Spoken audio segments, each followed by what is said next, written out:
Hello and welcome to the WIHS Journal, Public Affairs from 104.9. I'm Paul Kretschmer. Recently, a baker in Middletown was highlighted on the front page of the Middletown Press. Jessica Hall has taken something she's enjoyed doing her entire life and built what could be called a cottage business out of it.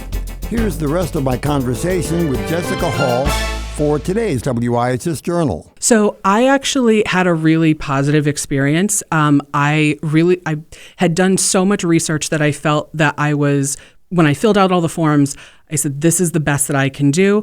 They did ask for quite a bit of information from me, what I planned to make. I had to agree to certain standards and things like that. But I didn't think it would. To be honest with you, I almost thought I must have done something wrong because it wasn't that difficult. On the other hand, the waiting was really what got me. And I was waiting I didn't know if they were going to send me a letter in the mail or an email. And my husband and I had gone to visit friends in Portland, Maine earlier in January. And we were sitting at lunch the day that we arrived. And the email came through on my phone. And I said, I can't even look at it because either it's going to make my weekend or kill my weekend.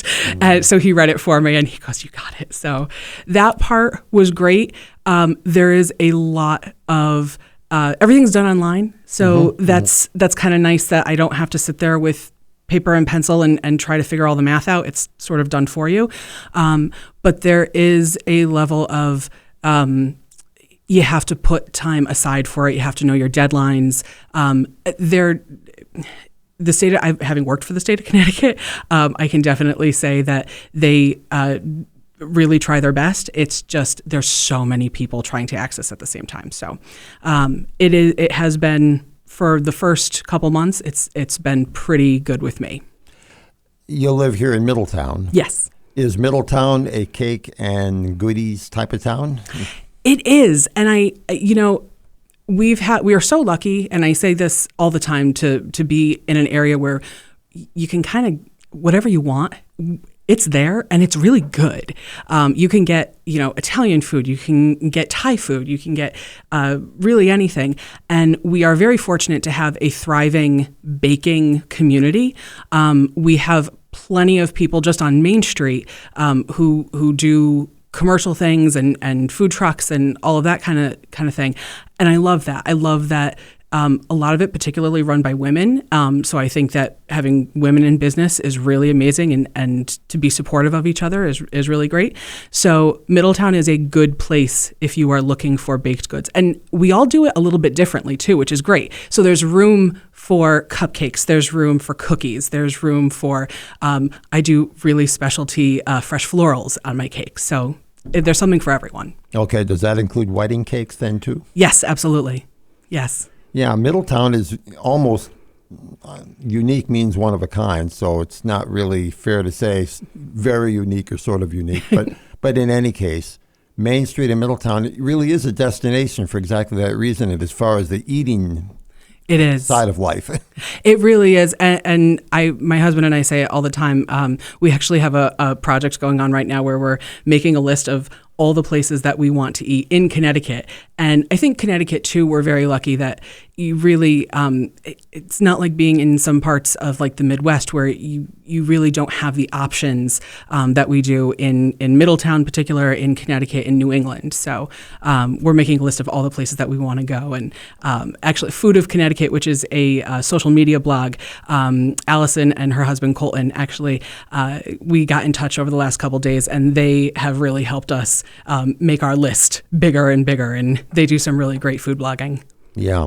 In terms of where you think this is going, yeah, on a business level and so on, do you have dreams and aspirations, or are you keeping those under your hat so that you don't disappoint people or surprise people if things don't go maybe the way you'd like them to? I think my biggest dream I really never expected to say, yes, I am a baker and cake decorator, and that is my profession. So to me, this is a dream come true. This is a dream come true just sitting in a radio station right now and having people ask me about this. But yeah, I'm not sure yet. So I'm not going to give anything away. But what I would like is to have a longer term, like a book out. So right now I ask for, say, 2 weeks notice, which is pretty standard, I would say, for custom work these days. Yeah. I have been known to do a very fast turnaround if I can. I love to help people. So if you come to me and I sold my dad's birthday cake last year. You did, huh? I did. Somebody came to me and said, my daughter's birthday is tomorrow. Please, do you have anything? And I was like, actually, I have my father's birthday cake. I can redesign it real quick for you if you don't mind that it's this. And he was actually really thrilled because I remade his, and he was happy that I could help someone out. But I think for me on the business end, I would like to say, I am a month, I am 2 months out now, mostly because it's a little bit more secure in, looking just from the financial perspective. That would be really great.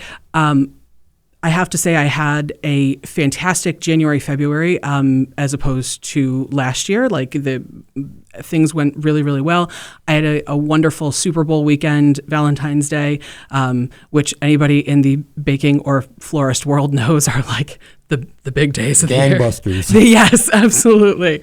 And I am booking weekends in March. I have already had people ask for Memorial Day weekend. So I'm hoping that as things move forward, I will be booked out a little bit further. Yeah, with what you just said in mind. Yes.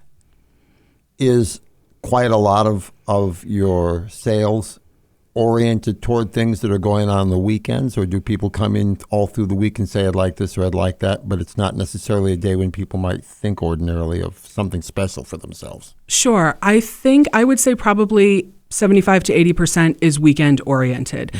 Fridays and Saturdays, I think for the most part, Sundays a little bit. But I have had random 2-tier princess cakes go out on a Tuesday.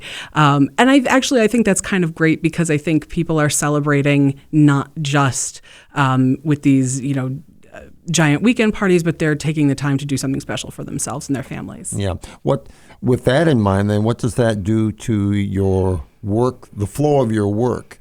I would think if someone's going to have something for Saturday, let's say, how far before that can you reasonably make a cake, let's say, and have it be the way it should be, as opposed to doing it earlier in the week when maybe you've got more time, but it may not keep that well until it's actually consumed? Well, I appreciate you saying it like that, because one of the things that I am most proud of is my freshness, the freshness of my products. And I bake no more than 48 hours in advance. So if you are getting a cake from me, whether it's a wedding cake or a birthday cake, it is as fresh as it can possibly be. I don't bake and freeze. Not that there's anything wrong with that, and I don't ever want to say that anybody who does that does it wrong. That's really the way that a lot of commercial bakeries have to. But freshness is a priority for me. So actually the cookies that are sitting on your desk right now were baked about 3 hours ago. Oh my goodness. So for me, I really, because I can do to order, I can arrange my schedule so that, yes, I know I am baking 48 hours in advance, and it's going out and it is going to be as fresh as possible. I have had cakes, incidentally, where somebody has asked if they can pick it up on a Friday, but they're not going to eat it until Sunday. And I will say, you'd be better off choosing a chocolate cake because chocolate is just going to stay moister and richer for a couple days. I have had, as a test, we've done practice cakes in the house and put them in the fridge in every different, half cut, full, uncut, and they've lasted for at least a week or more and been quite fresh. So I'm pretty proud of that. Thank you very much for being with me on this occasion, ma'am. Thank you so much, Paula. It's so nice to be here. That concludes this 2-part series with baker Jessica Hall of Middletown, who was recently highlighted with photograph and article on the front page of the Middletown Press. For further information about what you heard on yesterday or today's broadcast, call us at 860-346-1049, 860-346-1049, or email us, office@wihsradio.org, office@wihsradio.org. The opinions expressed are those of the participants, not necessarily those of the staff or management of this station. I'm Paul Kretschmer on the WIHS Journal, Public Affairs from 104.9 WIHS.